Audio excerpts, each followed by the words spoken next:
ডাকা হয়েছে সেটা হলো আমাদের সিঙ্গুরে দেওয়ানভেরি গ্রামে এই WBSCDSL এর যে আধিকারিকরা তারা একটি ইন্সপেকশনে যান। এরকম WBSCDSL এর মিটার যে ইন্সপেকশন হয় ওনাদের একটি সন্দেহবশতই ওনারা যান ওখানে গিয়ে সমীর পাজা বলে এক ভদ্রলোকের বাড়িতে ওনারা বিভিন্ন ইন্সপেকশন করেন, দেখেন, মিটার চেক করেন এবং চেক করে যেটা দেখতে পান যে নর্মালি মিটার রিডিং যেটা আসা উচিত তার থেকে মিটার রিডিং অনেক কম আসছে এবং তার কারণ হচ্ছে মিটারের মধ্যে কিছু এমন কিছু কারসাজি করা হয়েছিল যার জন্য মিটার রিডিংটা কম আসছে এবং এই কারসাজিটা ওনারা ধরার পরে ওনারা বুঝতে পারেন যেটা ইচ্ছাকৃতভাবেই করা হয়েছে এবং কিভাবে কি করা হয়েছে সেটা করার জন্য সমীর পাজাকে আমরা এনে জিজ্ঞাসাবাদ করি এবং এই যে ঘটনাটা ঘটেছিল এটা আমরা যখন ওনাদের অভিযোগের ভিত্তিতে আমরা যখন সিঙ্গুর থানায় একটি কেস করি, কেসের তদন্ত যখন আমরা শুরু করি তখন আমরা দেখতে পাই শুধু সমীর পাজা নয়, ওনার পেছনে আরো দুজনের হাত রয়েছে যার সঙ্গে ওরা একসাথে মিলে এই ধরনের মিটারে কারসাজি করে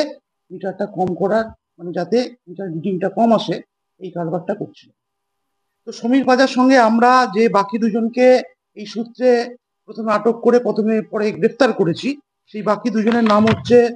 জানকী দে এবং মনোজ ঘোষাল। জানকী দেকে তিনজনকেই আমরা অ্যারেস্ট করেছি 3 তারিখে, অর্থাৎ 3/11/2025 তারিখে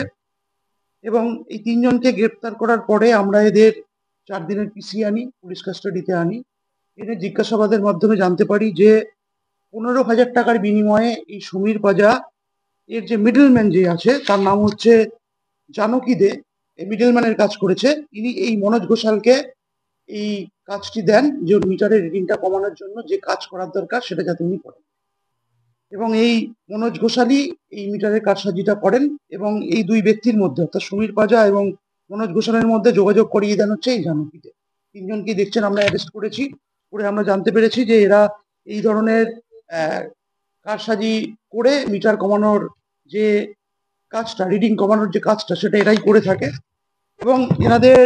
আমাদের WBSCDSL এর যে সিঙ্গুর কাস্টমার কেয়ার সেন্টারের স্টেশন ম্যানেজার অনুপ কুমার গের, ওনার অভিযোগের ভিত্তিতে সিঙ্গুর থানায় একটি কেস হয়। কেস নম্বর হচ্ছে 563/25, ডেট হচ্ছে 15/10/2025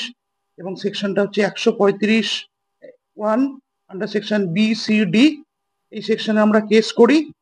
এবং এই কেস করে আমরা যেটা বললাম যে এদের এখন এরা পিসি পিরিয়ডে আছে। পিসি পিরিয়ডে আমরা এটা জানার চেষ্টা করছি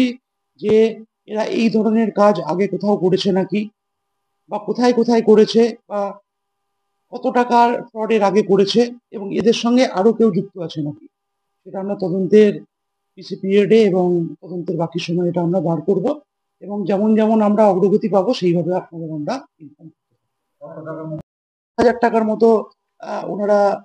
ইয়ে করেছেন, ওনাদের কাছে যে ফ্রড হয়েছে সেই অ্যামাউন্টটা জানিয়েছেন। তবে এটা শুধুমাত্র একটি মাত্র ঘটনা, সমীর বাজার এই বাড়ির কেসটাই আমরা জানতে পেরেছি। বাকি আর কোনো জায়গায় এরকম হয়েছে নাকি সেটা আমরা তদন্তের বাকি সময় জানতে পারবো। হ্যাঁ, ওনারা যেটা ইয়ে হয়েছে ওরা 15 তারিখে ওনারা ইন্সপেকশন করেছিলেন, তো 15 তারিখেই এটা ওনারা জানতে পেরেছেন। তো তারপরে ওটা আমরা জানার চেষ্টা করছি যে কতদিন ধরে, 6 মাস ধরে এখনো আমাদের প্রাথমিকভাবে পেয়েছি ওনারা ফ্রড করছেন, কিন্তু আমরা আরো জানতে পারবো যে এরা আরো কি করেছে বা এর আগে থেকে হয়েছে নাকি সেটা ওনাদের সঙ্গে আমরা যৌথভাবে এই তদন্তটা যখন অগ্রগতি হবে আমরা আরো ভাবে জানতে পারবো। ফ্রড করতে বলতে নর্মালি মিটারটা যে